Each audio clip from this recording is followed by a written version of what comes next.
Hoje a aula de geometria espacial é sobre cones. Vamos lá aprender? Então, gente, vamos inicialmente aqui a definição, certo? Cone. Vamos considerar um círculo C, aquilo aqui embaixo, né? O círculo. O círculo é a borda, circunferência e seu interior, tá bom? De centro O, que é o centro, e raio R, em um plano alfa. Ele está contido no plano alfa. E um ponto V não pertencente ao plano alfa, lá em cima. Então vamos chamar de cone circular ou apenas cone a reunião de todos os segmentos de retas com uma extremidade em V e outra em um ponto C. Tá bom? Então vamos mostrar isso melhor no GeoGebra. Então temos aqui no GeoGebra o cone, certo? O círculo aqui contido num plano alfa, contido, todo contido no plano alfa, ele tem um raio R, certo? E um ponto V aqui fora, nesse outro plano, sigma, certo? Tá? Fora de alfa.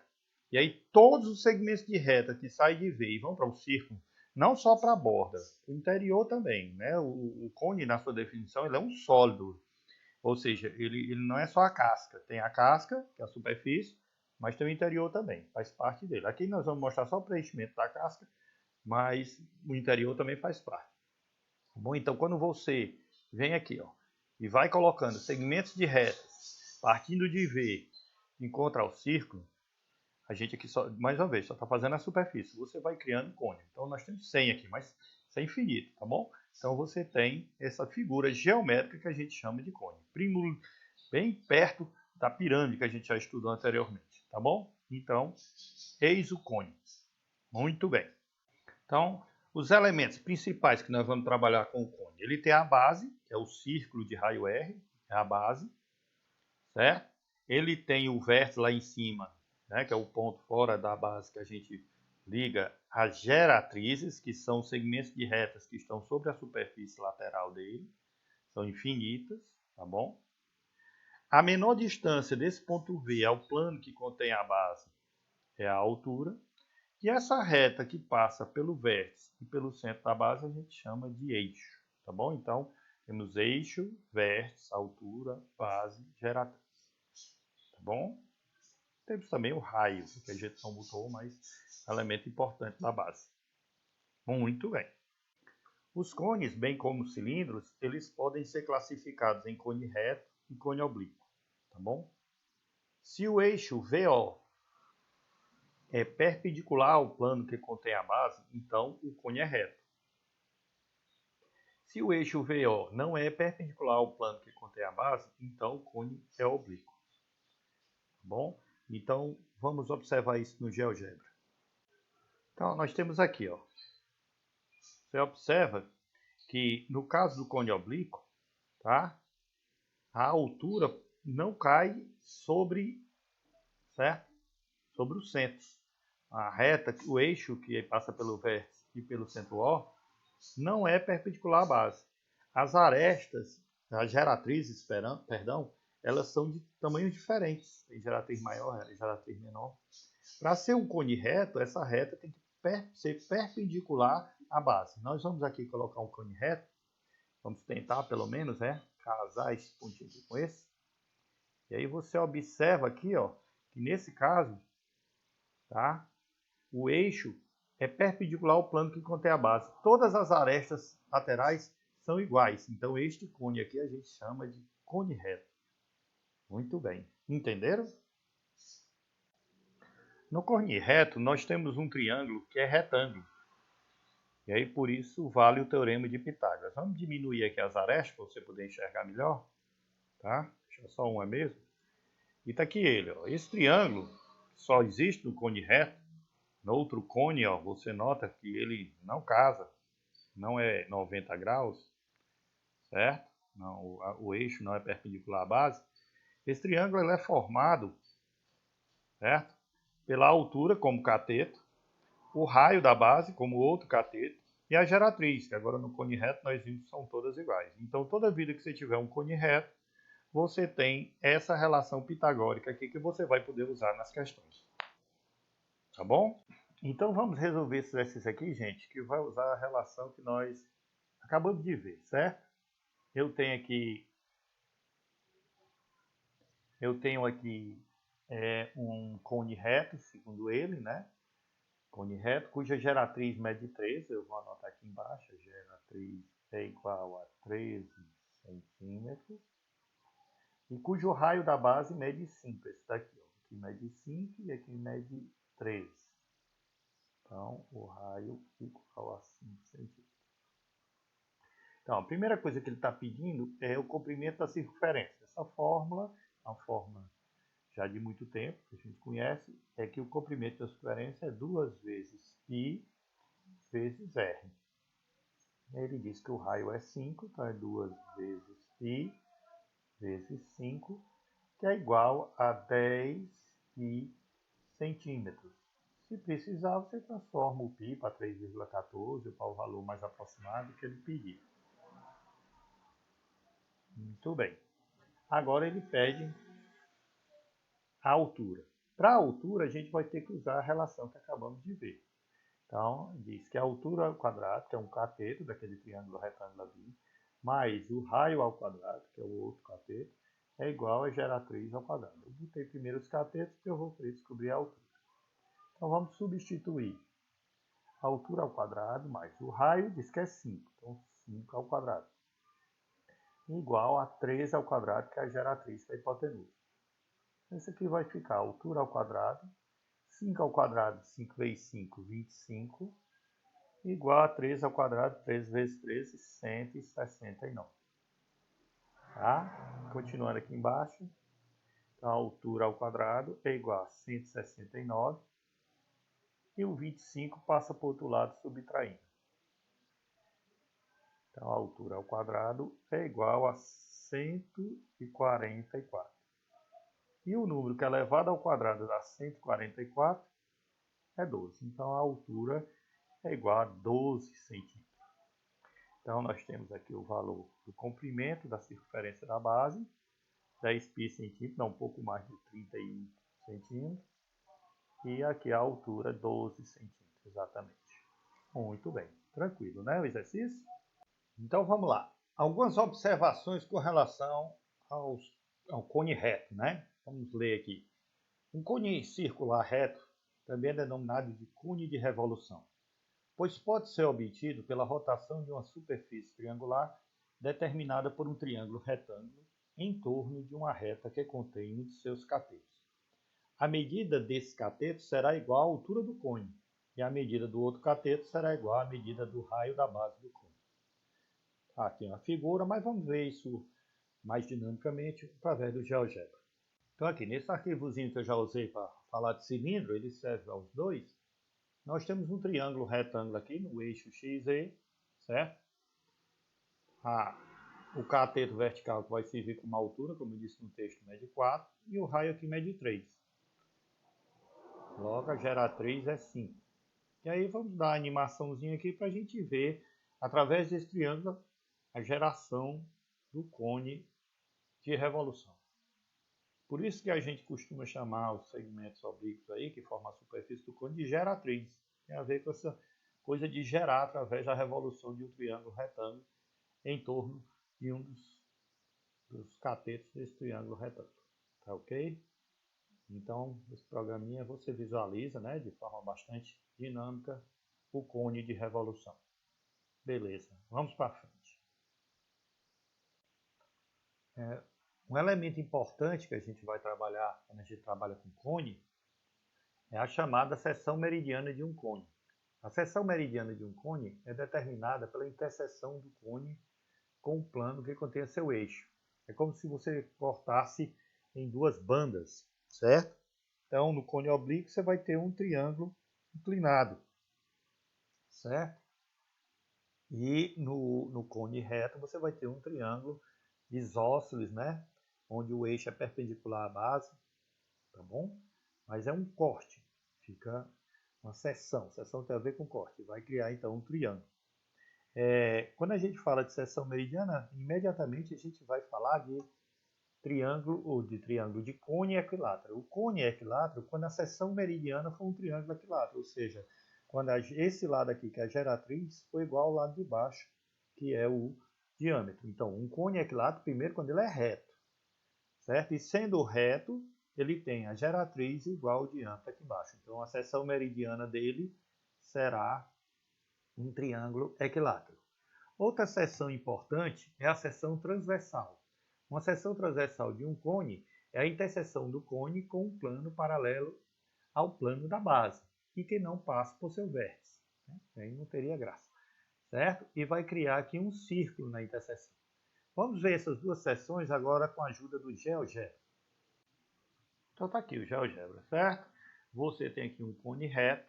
A gente já conhece os elementos, geração 1, a geratriz VB, do outro lado VA. E aí vamos para a seção transversal.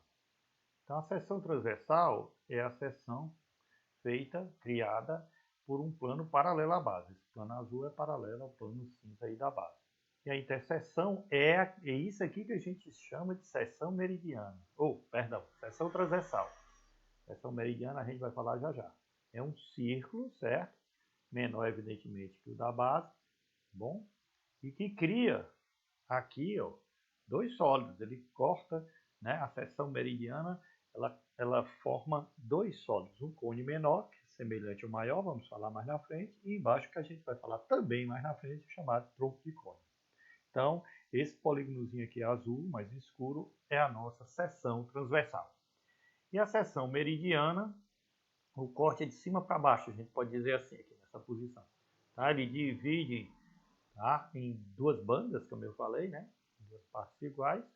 E a seção meridiana é esse triângulo VAB, é um triângulo, é um polígono, esse azul também mais escuro.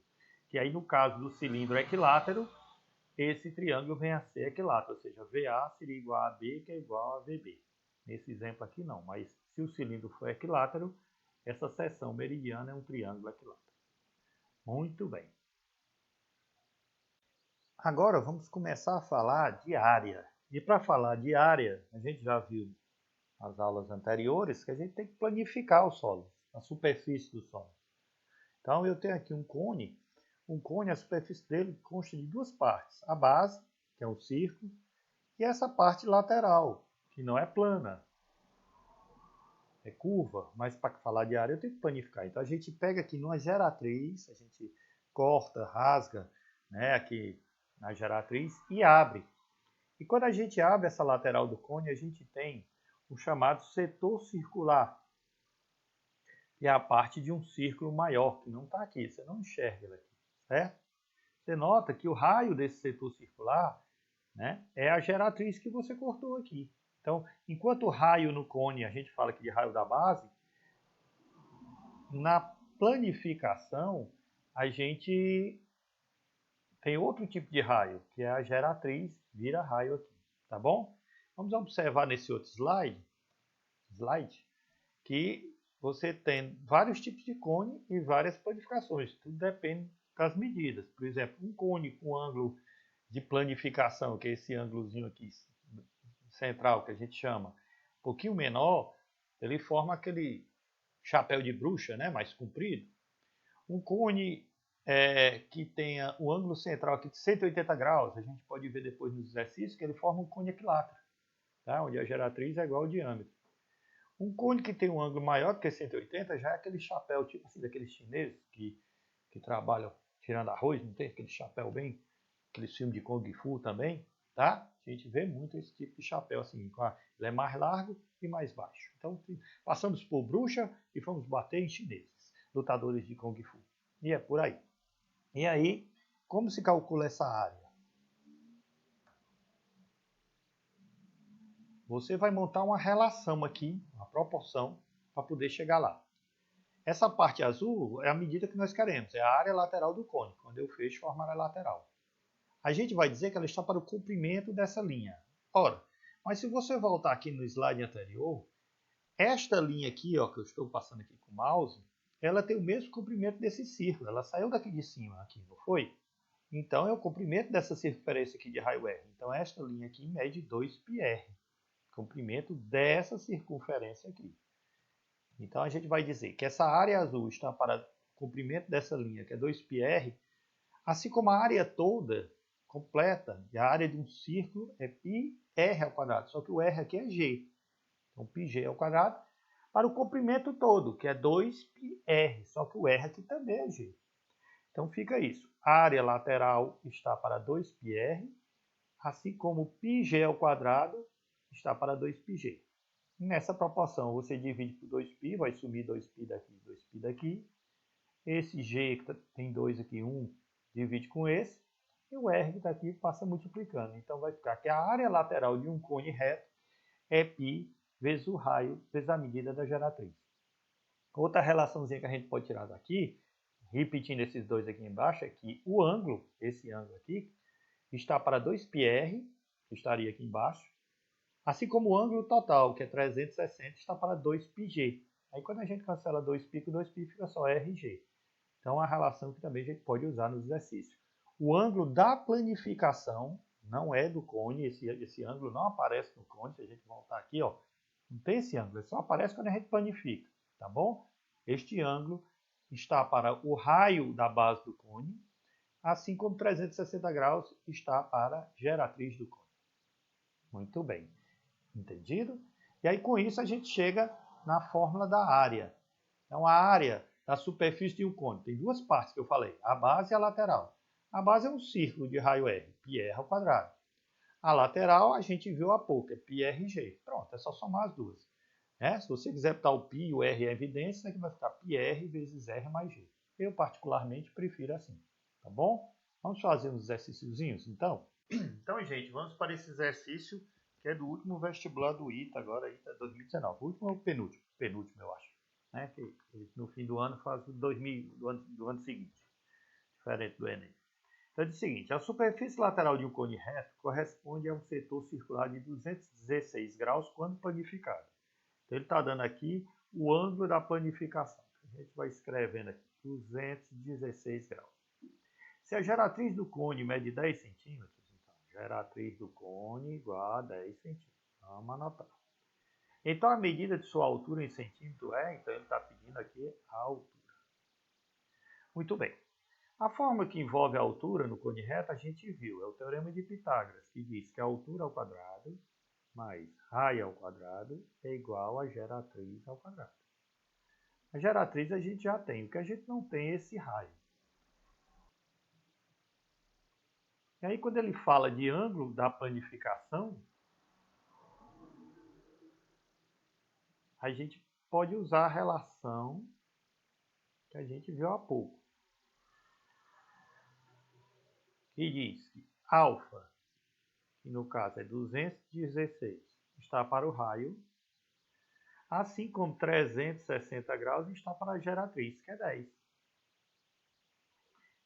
360 graus dividido por 10 dá 36, a gente multiplica aqui em cruz, propriedade das proporções, 36R igual a 216.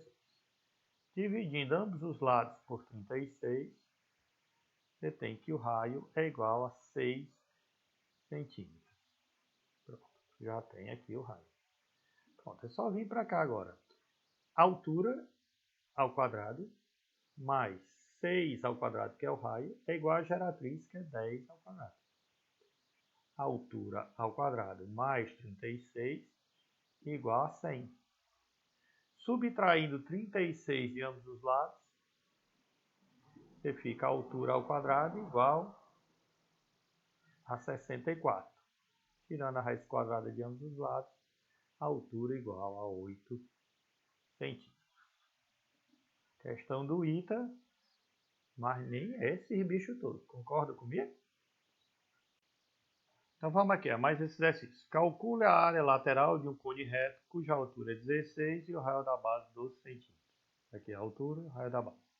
Vimos há pouco que a área lateral é igual a π vezes o raio VG. Aqui nós temos o raio 12. Você pode até ir colocando aqui. π vezes 12. Está faltando o G.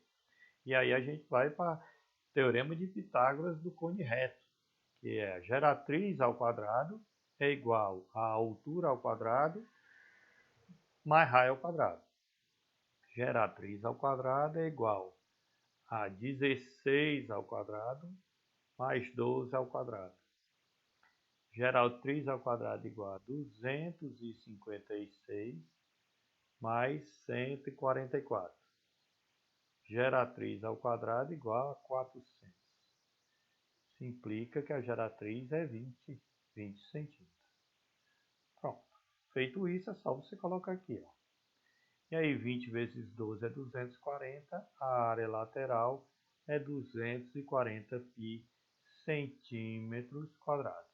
Se a questão pedisse, você poderia substituir o pi por 3,14. Quando a questão ela quer que substitua, ela diz normalmente o valor aproximado que você deve usar, né? Mas aqui não está pedindo, a gente deixa assim mesmo. Muito bem. Esse outro exercício aqui agora, gente, vamos lá. Determine a área total da superfície de um cone equilátero de geratriz G. Muito bem. Primeiramente, vamos lembrar aqui cone equilátero. Cone equilátero é aquele onde a seção meridiana é um triângulo equilátero, ou seja, a geratriz é igual ao diâmetro da base, a 2 raios. Então você vai usar isso aqui. Área total. A área total de um cone é a área da base mais a área lateral. Vejam que ele não deu números, ele deu só esta grandeza. Então nós vamos dar a forma em função dessa grandeza aqui, certo? Quando ele faz isso assim na questão, a resposta tem que ser em função da grandeza dada. Então vamos lá, área total. A área da base a gente sabe que é π raio ao quadrado. A área lateral a gente sabe que é π rg. Pronto, então quem tem que sair daqui é o R. E para sair a gente vai isolar o R aqui. Então, se a geratriz é o dobro do raio, o raio é a metade da geratriz. Então fica a área total igual a π. Aí no lugar do raio eu substituo por G sobre 2 ao quadrado. Mais, aqui de novo, ó, no lugar do raio eu boto G sobre 2 vezes G. Então vamos aqui para cima. A área total vai ficar aqui uma separaçãozinha. E aí nós teremos π vezes G ao quadrado, aqui ó, tirando parênteses, e 2 ao quadrado, 4.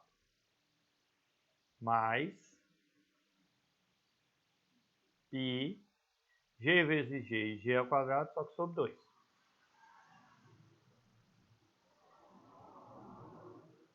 A somar a fração, a gente tem que ter o mesmo denominador. E o MMC, ou o múltiplo comum menor, entre 4 e 2 é 4. Então, se aqui é 4, repete. Fica π, G ao quadrado. Se é 2 virou 4, é porque multiplicou por 2. Aí multiplica em cima também, fica 2π, G ao quadrado. Portanto, a área total em função da geratriz vai ser, repete o denominador, 4. E soma, aqui tem 1πg ao quadrado, mais 2πg ao quadrado, 3πg ao quadrado. Então isso é como se fosse uma fórmula. Para calcular a área total de um cone equilátero dada sua geratriz. Entenderam? Agora vamos usar a ideia de sólido semelhante. Quando a gente tem aqui a seção transversal, e ela divide o cone, como a gente já viu há pouco, em dois sólidos. A parte de baixo nós vamos deixar para outra aula, é o tronco de cone. A de cima é um conezinho menor e semelhante ao maior. Então a gente tem que trabalhar com essas relações de semelhança nesse caso aqui. Tá? E é o que nós vamos ver agora. Então, a ideia de sólido semelhante vai passar por essas propriedades que nós vamos ver agora. A primeira propriedade diz o seguinte: a razão entre a distância, h', de uma seção transversal versus do cone, essa daqui, ó, que vocês estão vendo, tá? E a altura h do cone é igual à razão entre a medida do raio R', da seção transversal, e a medida do raio da base do cone. Em outras palavras, essa altura que ele fala é a altura do cone menor que foi criado pela seção transversal e que é semelhante ao maior. Então, se eles são semelhantes, a altura do menor está para a altura do maior, assim como o raio do menor está para o raio do maior. tranquilo e sossegado. A segunda propriedade, ela muda um pouco porque ela envolve área. E área é uma medida de duas dimensões. Como a altura é uma medida de uma dimensão, você veja aqui que ela eleva ao quadrado. Vamos ler. Seja a linha a área de uma seção transversal de um cone, feita a uma distância h' em relação ao vértice, e a área da base desse cone, cuja altura é h, a razão entre a linha A é igual ao quadrado da razão entre h' e h. Isto é, isso aqui se explica, tá bom? Em outras palavras, a área da base do cone menor dividido pela área da base do cone maior é igual à altura do cone menor dividido pela altura do cone maior elevado ao quadrado. Por quê? Porque a altura é a medida de uma dimensão e a área de duas.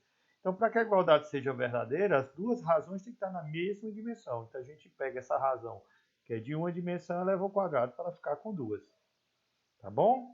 E agora a propriedade 3, que é idêntica às duas primeiras, só que agora para volume. Ela diz o seguinte: seja V' o volume do cone obtido por uma seção transversal de um cone. Quando você passa a seção transversal, dois sólidos aparecem. Embaixo é um tronco de cone e a parte de cima você está vendo ali que é um cone menor, que é semelhante ao maior. Feita uma distância h', ou seja, a altura do cone menor é h' em relação ao vértice. E V o volume total do cone original, cuja altura é h. A razão entre os dois volumes, do cone menor e o cone maior, V' e V, é igual ao cubo da razão entre as alturas. Como na área era ao quadrado, o volume é ao cubo. Por quê? Porque volume é uma medida de 3 dimensões. Tá bom? Aproveitando que a gente falou de volume, vamos falar da forma do volume de um cone. O cone, ele tem as mesmas características da pirâmide quando se fala de volume. E pelo princípio de Cavalieri, nós vimos que não importa o formato da base, e sim a quantidade da área da base. Então lá na pirâmide, o volume era 1/3 da área da base vezes a altura. Aqui também é a mesma coisa. Então, a gente pode dizer que o volume do cone é 1/3 da área da base vezes a altura. Só que a base de um cone é constante, é uma área de um círculo, πr ao quadrado. Então, o volume do cone fica 1/3 de πr ao quadrado vezes a altura h. Muito bem? Então, o conteúdo dessa videoaula encerra aqui. Vamos fazer mais uns exercíciozinhos para encerrar. Então, vamos aqui. Um tanque cônico de eixo vertical e vértice para baixo tem água até a metade da sua altura. Se a capacidade do tanque é de 1.200 litros, então a quantidade de água nele existente é... Então vamos tentar rabiscar aqui. Isso aqui é um tanque cônico, muito bem desenhado por mim, por sinal, com o vértice para baixo. Isso aqui é como se fosse uma caixa d'água, assim, apoiada aqui no solo, certo? Ó, eu estou virando um desenhista. Muito bem. A água, né?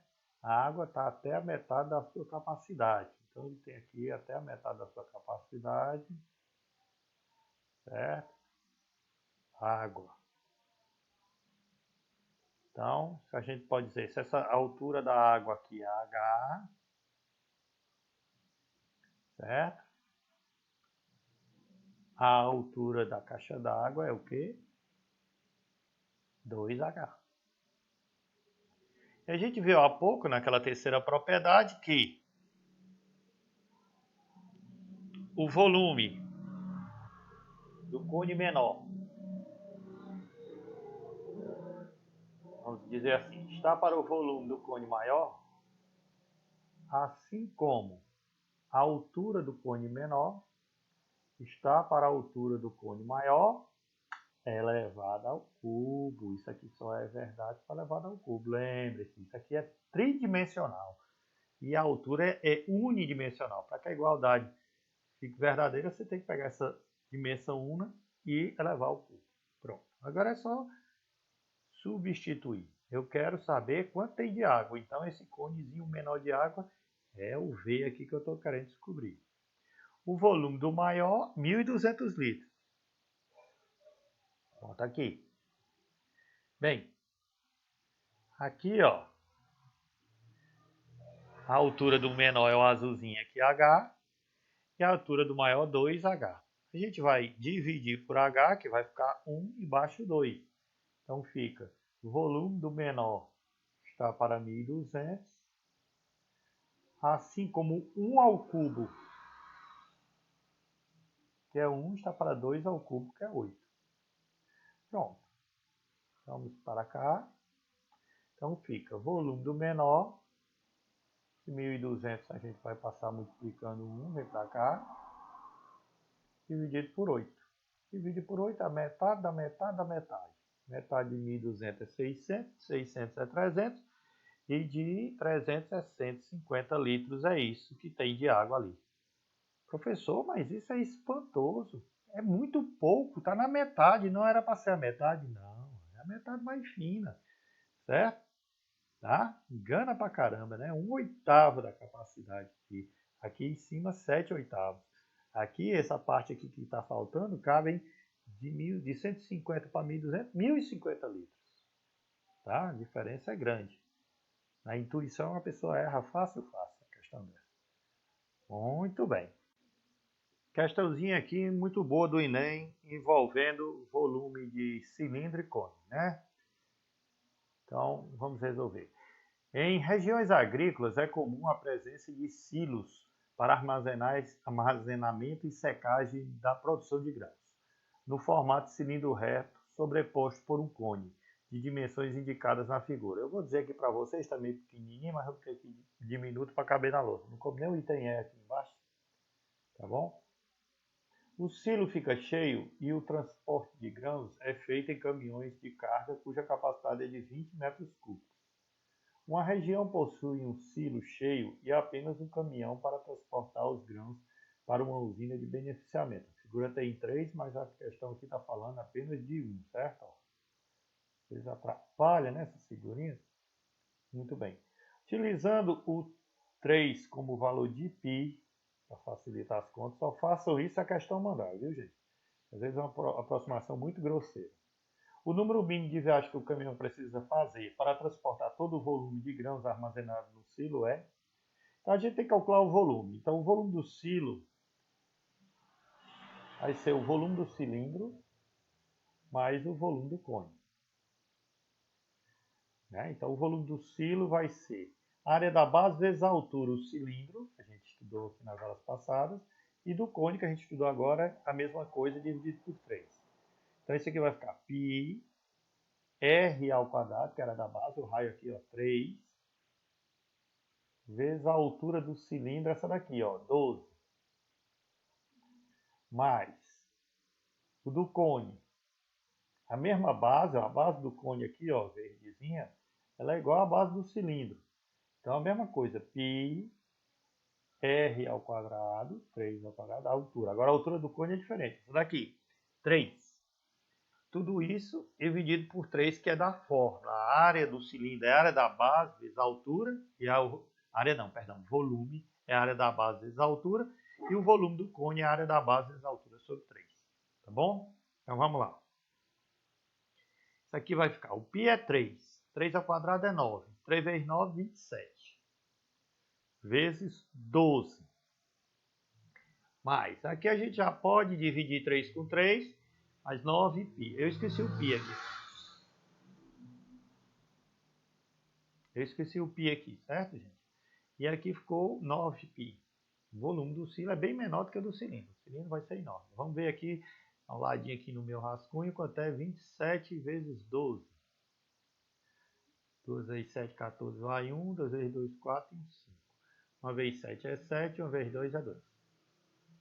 Fica 4, 5 mais 7, 12, vai 1, 324π. Então o volume é 324π. Gente, eu me enganei. Eu disse aqui que eu esqueci o π, mas eu substituí por 3, não é verdade?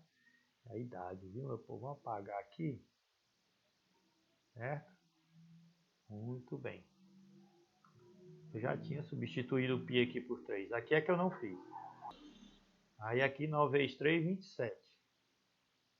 Pronto. Então o volume do silo vai somar 7 mais 4, 11, vai 1.